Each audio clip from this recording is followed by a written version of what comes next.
So New Yorkers are done with having to wake up day after day, getting caught up in the headlines. They're seeing all different kinds of crimes that are being committed on streets and subways, at places of employment, at residents that should be safe. See, law-abiding New Yorkers want to be in charge of their streets. Law-abiding New Yorkers want law enforcement backed up. They want to see district attorneys doing their job. They want our judges to be doing their job. They want to see our legislators and governor up in Albany doing the right thing. Not enacting pro-criminal laws that make our streets less safe, but by protecting our law-abiding New Yorkers. So you wake up on a Wednesday morning yesterday and you're reading about what took place right behind me. You're frustrated as a proud New Yorker. It doesn't matter whether you're a Republican, a Democrat, an independent. You actually don't even have to live here in the Bronx. You don't even have to live in the city to be totally done with, exhausted, frustrated with these headlines day after day. A postal worker going about her Tuesday morning, working a job of public service, pistol whipped to start her day, robbed at 7:15 a.m. Her husband drops her off, is down the street, and what was a regular Tuesday morning ends up changing on a dime because you're hearing the scream of your wife. This isn't just a moment that is deeply upsetting for that couple. It's not just greatly disturbing to the people who work here at this post office and live here in this community, but really for all New Yorkers. You wake up this morning and you're looking to get caught up on the news as to what maybe you missed yesterday. You read about a machete attack in Lower Manhattan. An 82-year-old who is continuing to live out his American dream. His American dream, which is also a New York dream. Even though he's 82 years old, he's taking care of his wife, and he chooses to continue working. He enjoys his job. He understands the increased risks, the hours traveling in the subway, understanding that with what is going on, that maybe he might become a victim himself. And sure enough, when we saw the pictures, he gets attacked by a 20-year-old who was committing many offenses over the course of the last few months. Commits an offense, gets arrested, released. Commits an offense, arrested, released. Catch, release, repeat. We've heard it from the mayor of New York City. He's frustrated with it, as he should be. You've heard Mayor Adams talking about how in order for him to do his job, in order for law enforcement to be able to do theirs, in order for law-abiding New Yorkers to be able to live in New York City safe, secure, and free, we have to end what is the law, what is the policy of this state to provide for catch, release, repeat. The Mayor Adams has called for a special session in the New York State Legislature. He's right. There should be a special session in the New York State Legislature. And judges should have discretion to weigh dangerousness and flight risk and past criminal record and seriousness of the offense on far more offenses. Now, the way the law is written, the judge needs to utilize the least restrictive means to secure that person to return for their court date. Now think about what that means. Now for Governor Hochul, she would say that that means the judge has discretion. But the law says that the judge has to look at the least restrictive means to get that person to return. In the case of this 20-year-old of this machete attack, she has the prior arrests beginning March. She was out free after 7 prior arrests, including arrests involving a machete or other weapons, including a similar attack that happened just days earlier. She was arrested after she had followed a 31-year-old man and displayed her machete but didn't use it on August 25th. When we wake up tomorrow morning and we're getting caught up on what we might have missed today, Thursday, unfortunately, the state of affairs right now in New York City is that we will be reading about more crime. And the stats show how much crime has been on the rise.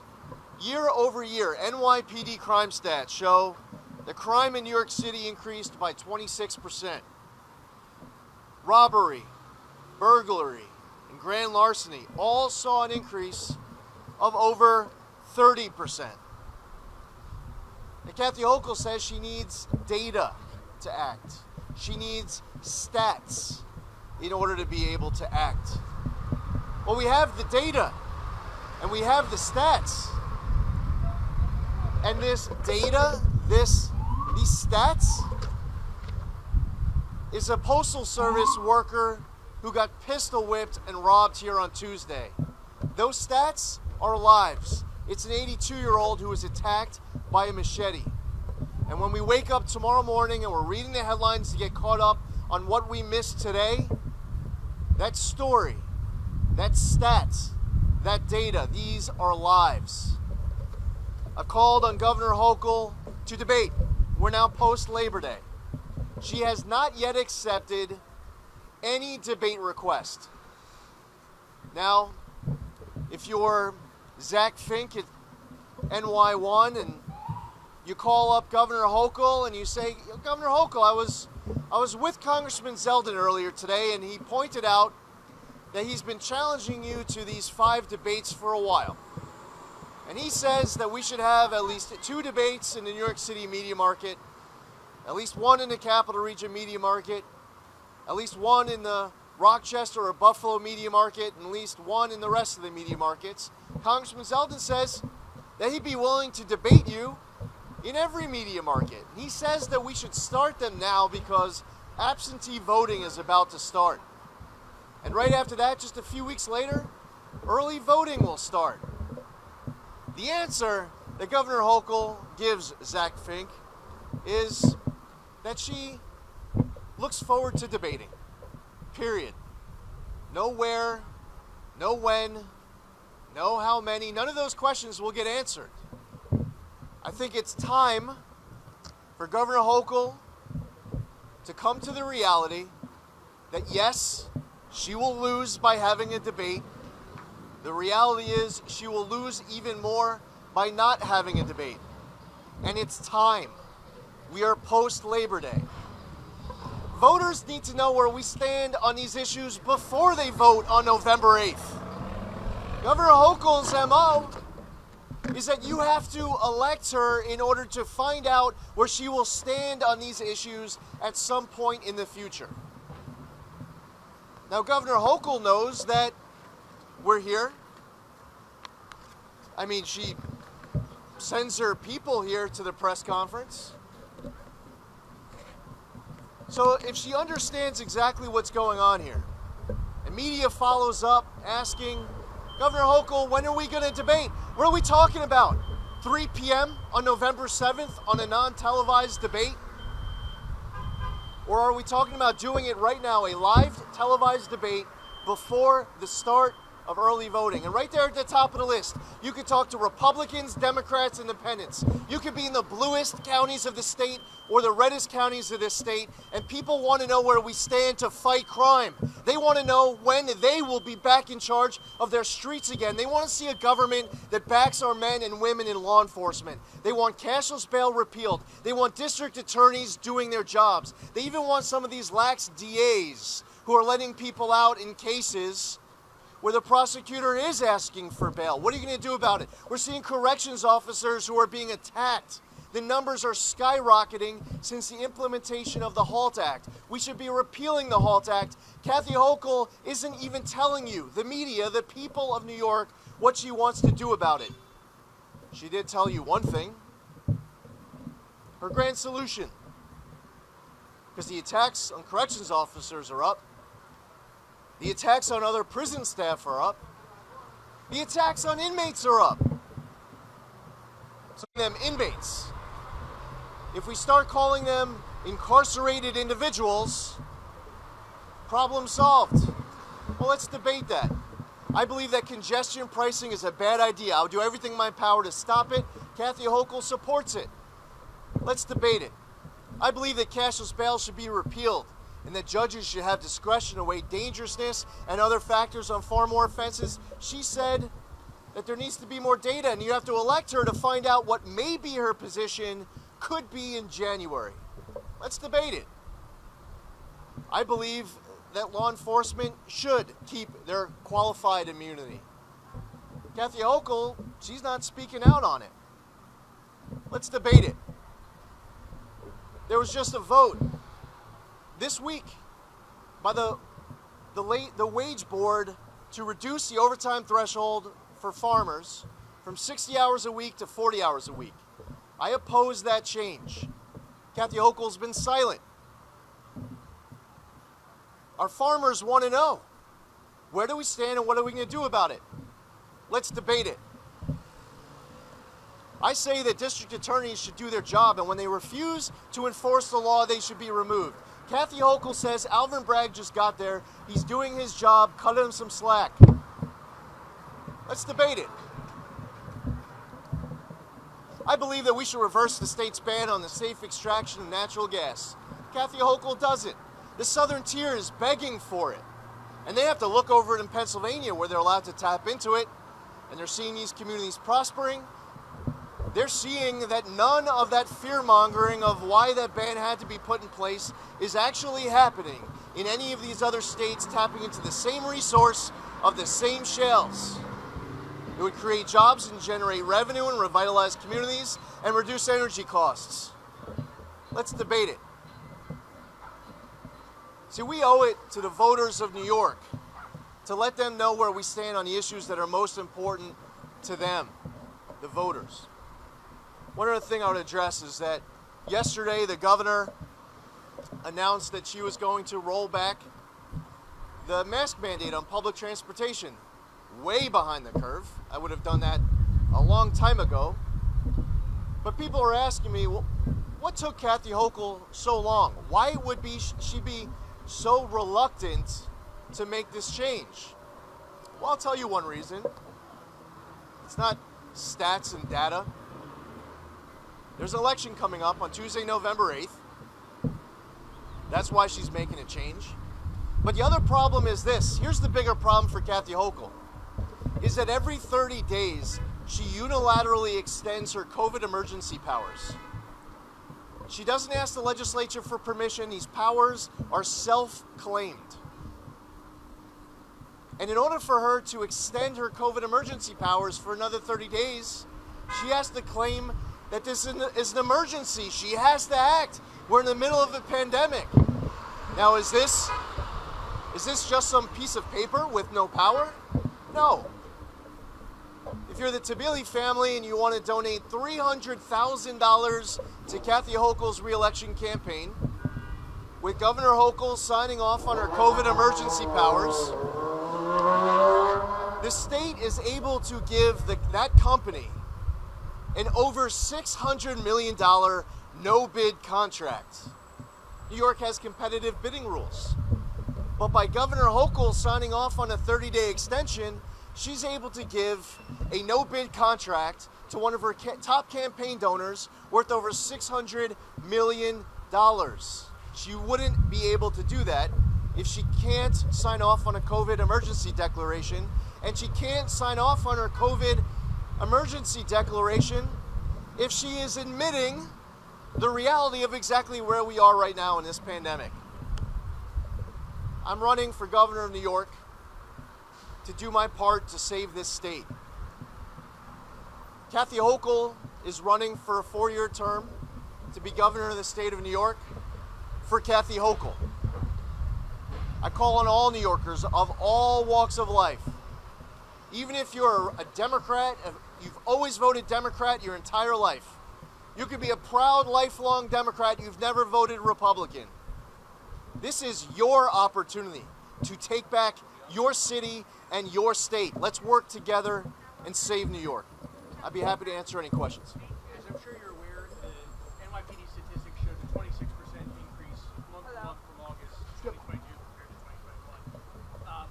What some on the left are saying is that major categories such as crime and such as murder and shootings are down, and that that's indicative of it moving in the right direction. But some would also argue that, larceny, robbery, burglary, those crimes are way, way up, giving a broader impression that things are out of control. I'm just curious for your take on that or your answer.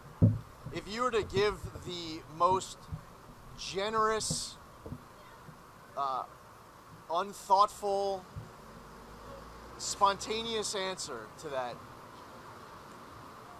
if your standard is that it's good enough, as long as a category of many categories show no change, if the rape number stays the same, and you're satisfied with that,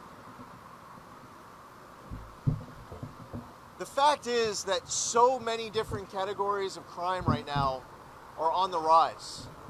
There's a problem right now in the state, and this is something that I would love to hear Kathy Hochul's answer to. Finishing this sentence. New York leads the entire nation in population loss because the New York voter knows the answer to that. I know the answer to that. If we just walked around this community and we asked people for their answers, they would give it to us. The craziest thing about this is I don't even know if Kathy Hochul can even finish this sentence. The person who is sitting in that seat of governor of the great state of New York can't even finish the sentence. New York leads the entire nation in population loss because. I would say New York leads the entire nation in population loss because New Yorkers are hitting their breaking point. They believe that their wallets, their safety, their freedom, the quality of their kids' education are under attack, and they believe that if they go to the Carolinas, Tennessee, Texas, Florida, or elsewhere, their money will go further, they will feel safer, they will live life freer. That's why New York leads the entire nation in population loss. How can you reverse that population loss when the governor can't even finish that sentence? That's another reason why we have to have a debate. Now, to your point, your question about crime numbers, part of what you need to factor in too is, what do New Yorkers want? What do New Yorkers believe? Because there are New Yorkers who aren't riding the subway because they don't feel safe. There are New Yorkers who, when they do ride the subway, are hugging a pole or grabbing a guardrail because they fear being pushed in front of an oncoming subway car. Now, someone else who rides the subway may say, well, I ride the subway and I feel just fine. Well, that's good that you feel that way. The problem is that someone else isn't riding it at all because they fear for their safety, and another person who is riding the subway is grabbing that guardrail or that pole because they don't feel safe. There are businesses that are closing because they are tired of being robbed and no consequences. They are tired of having their inventory removed out the front door. And it happens over and over again, and they can't afford it. And they feel like the system isn't fighting for them. So there are many of these other categories of crime that we have to understand. Not only is it a stat, but it's also contributing to that New Yorker hitting their breaking point and deciding to flee. And that's a problem that has to be addressed. What should the governor do right away? I mean, if obviously the numbers keep going up, some would say it's on the city to make a change, and the Adams administration would claim that they're making progress. But what should the state do? What should the governor do? It's important for us to overhaul cashless bail in New York. Judges should have discretion to weigh dangerousness and flight risk, past criminal records, seriousness of the offense on far more offenses. I believe that we need to roll back some of the discovery law changes that were made. We're hearing from law enforcement. It's impacting their ability to do their job. I believe that we need to repeal the HALT Act. Our corrections officers, other prison staff, inmates are all seeing assaults on the rise since the HALT Act went into effect on April 1st. We need to amend, raise the age. We need to overhaul the parole board, change it from a majority vote to a unanimous vote. We need to allow victims and victims' families the ability to have their voices heard when the parole board is making these decisions. I believe that she should pass a law enforcement bill of rights, recognize the inherent right of self-defense of law enforcement, make sure they have all the tools and resources they need to do their jobs safely and effectively, make sure they're not unfairly targeted by investigation. I believe that we need to repeal less is more. There are people who are being released early from prison who should remain behind bars. That list goes on. We put this on our website when we originally announced the plan, our Secure Our Streets plan for New York. It's at zeldinfornewyork.com/secure our streets. A couple dozen or so ideas that the state can do right now to help do their part to secure our streets. We also need to remove rogue DAs who refuse to enforce the law. That means that the Manhattan District Attorney Alvin Bragg, who's refusing to enforce the law, from the very first day that he was in office, to the Jose Alba case, with other cases before, other cases after, has proven that he believes that DA stands for defense attorney, not district attorney. He is not doing his job. He's not upholding the law. The governor doesn't just have the constitutional authority to remove a district attorney who refuses to enforce the law. The governor of New York has the constitutional obligation to remove a district attorney who refuses to enforce the law. You have to do your job. And the Goldman Sachs employee who was murdered on a subway in Staten Island was released by a Brooklyn judge where the prosecutor was asking for bail. The Times Square slasher was released by a judge in Queens where the prosecutor was asking for bail. Everybody has a role to play in here. Whether you are the governor, the state legislature, you're a DA, you're law enforcement, you're a judge, everyone needs to do their part to make sure that our streets are safe for all New Yorkers to be able to live out their dream, to make sure that their American dream continues to be a New York dream. Jose Alba left. Jose Alba went back to the Dominican Republic because he no longer felt safe in New York. Think about that. Somebody immigrates from the Dominican Republic to live out their dream here. Hardworking, law-abiding New Yorker, American, goes to the Dominican Republic because he believes that he will be safer there. There's a lot that Albany can do. And in terms of mask mandate, I know this has been a subject of debate throughout this campaign. Do you give her credit for rolling that back finally? No, she has either been guilty of inaction or worse. Now this starts when she's the lieutenant governor. She was silent when the deadly nursing home order and cover-up took place. She was silent when a COVID testing scandal was emerging, where state health department officials were giving VIP access done by state health department officials at private residents, and the samples were moved to the front of the line at the state lab. And that was administration, family, and friends getting that VIP access. Where was Kathy Hochul when their administration was being used to write a $5.1 million self-congratulatory book where Governor Cuomo was praising himself for his response to COVID? Kathy Hochul was taking pictures with kids. Were they smiling? I don't know. They're all masked up. Was Kathy Hochul smiling? Yeah, because all the adults weren't masked up. The little kids were. Why were the 2-year-olds and the 3-year-olds and the 4-year-olds still wearing masks when everyone else was able to take their masks off? This was the population that was least impacted by COVID. And through the policies of Kathy Hochul and others like her, their generation became the generation that was most harmed. Government has to try to be that incompetent. The amount of developmental, mental, emotional, physical impact that was caused to our youngest generation because of the policies of Kathy Hochul, that lies at her feet. There are still people who are out of work because of her COVID vaccine mandate. People who are heroes, who had COVID just a few weeks earlier. They worked at a hospital. Late September 2021 is coming up. They say, listen, I have natural immunity. Johns Hopkins has the studies. Other research, data, experts, science all said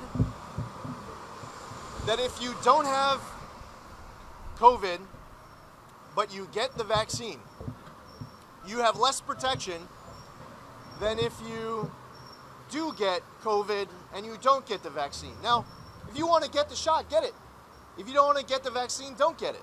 But that's your decision. Government should be providing information. Government should be providing all of the information, but nobody should be fired for their personal decision of whether or not to get it. And I believe that everybody who was fired shouldn't have been fired. Everyone who's been fired should get their jobs back. And I think it would be the right thing to do to give them back pay. So I do not give this governor good grades at all with her handling of mandates, the vaccine mandate, to mask mandates, the lack of leadership when others at other levels of government were, having a special celebrity exemption where if you work for the NYPD, you'll get fired. But if you play, basketball for the Nets or you play baseball for the Mets or Yankees, well then you don't have to get it. That inconsistency is something that the governor should be exercising leadership. Next week is a vote on the substantial equivalency push targeting yeshivas and other non-public schools. I say that I oppose the substantial equivalency push. I believe that in our yeshivas, our kids are getting a good education. My mother was once a 4th grade yeshiva teacher in Canarsie in Brooklyn. I've spent a lot of time with these kids and adults who are products of the yeshiva school, and they know how to do it. Listen, it's a different type of an education. We have public school education, we have non-public school education. I believe that this substantial equivalency push is wrong. Where's Kathy Hochul? Why can't she say what her position is? Does she have a position? She's sitting in that seat as governor of the state of New York. Why doesn't she try to move public opinion? The vote's next week. Let's debate it. And let me ask you about her order to sort of lift restrictions on masks. Should that requirement also be lifted in healthcare facilities?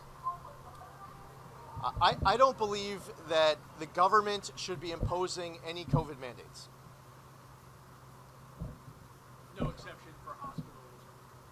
The government does. You have medical professionals who run hospitals, and they have a patient population to take care of.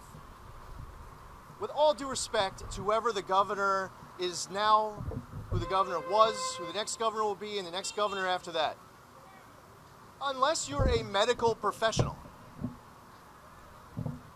the idea that you are all-knowing and all-powerful, where you're going to get involved with these mandates to the point that you are directing the hospital that they must fire this worker. No, I don't care what you're saying about that Johns Hopkins study. No, I don't care what you're saying about a medical exemption. I don't care what you're saying about a religious exemption. Whatever is the feedback this governor has been so tone deaf on. She doesn't need to be telling these hospitals and other providers how to do their jobs. They can do it better than she can herself. Thank you.